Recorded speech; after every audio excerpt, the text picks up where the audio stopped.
আমরা পার্টিটাকে গণতান্ত্রিক করতে চাই, কোনো এক ব্যক্তির বিজনেস হাউস বানাতে চাই না, কোনো এক ব্যক্তির বিজনেস হাউস হবে না।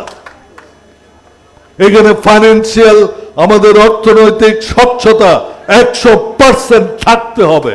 সেটা হচ্ছে যে আমরা আদর্শিক রাজনীতি করতে চাই, আমরা আদর্শিক রাজনীতি করতে চাই। এই আদর্শিক রাজনীতি করতে যেয়ে যদি আমরা ক্ষমতার আশেপাশে যেতে না পারি, কোনো দুঃখ নাই, অন্ততপক্ষে মনে একটা সান্ত্বনা থাকবে যে আমরা আদর্শের জন্য লড়াই করেছি। সেইটাই হচ্ছে আমাদের একমাত্র পথ হওয়া উচিত।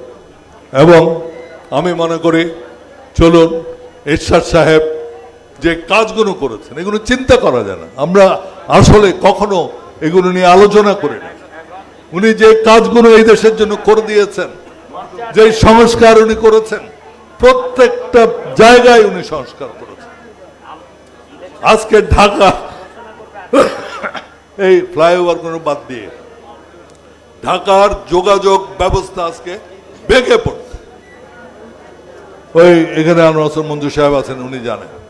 সুতরাং আমাদের অনেক কিছু বলার আছে লোকের কাছে যাওয়ার আগে, কিন্তু সেগুলো যাওয়ার আগে আমাদের নিজেদেরকে শক্তিশালী হতে হবে, নিজেদের পার্টিকে শক্তিশালী করতে হবে, নিজেদের পার্টিকে ঐক্যবদ্ধ করতে হবে।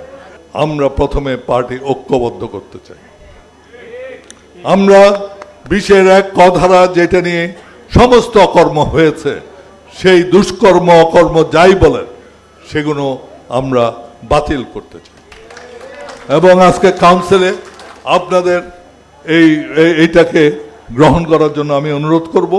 কারণ আমি চাই না, আমি যদি আজকে কষ্ট পাই যে আমি 40 বছর এই পার্টি করার পরে আমার সদস্যপদ নিয়ে যেতে পারে, সেই ধারা আমি কালকে যাদের এরকম করা হয়েছে তাদের কি কষ্ট, সেই কষ্ট আমি বুঝি। এখানে যারা বসে আছে তাদের অনেকেই বুঝেন, এবং সেই জন্য আমরা সেই ধারা সম্পূর্ণ বাদ দিয়ে দিচ্ছি।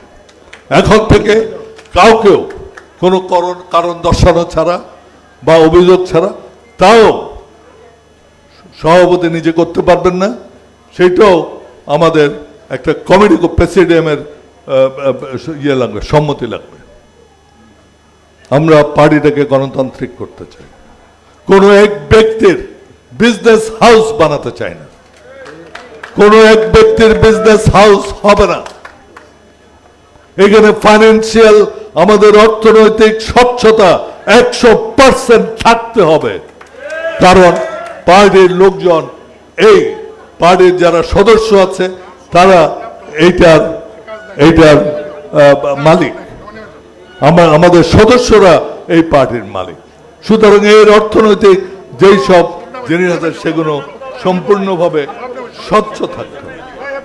যদি সেগুলো স্বচ্ছ না থাকে, আমি যদি আমার পার্টিতে স্বচ্ছতা আনতে না পারি, আমার পার্টিতে যদি স্বচ্ছতা না থাকে, তাহলে আমি কোনোদিন দেশে আমি যদি ক্ষমতা পাই, আমি স্বচ্ছতা দিতে পারবো না।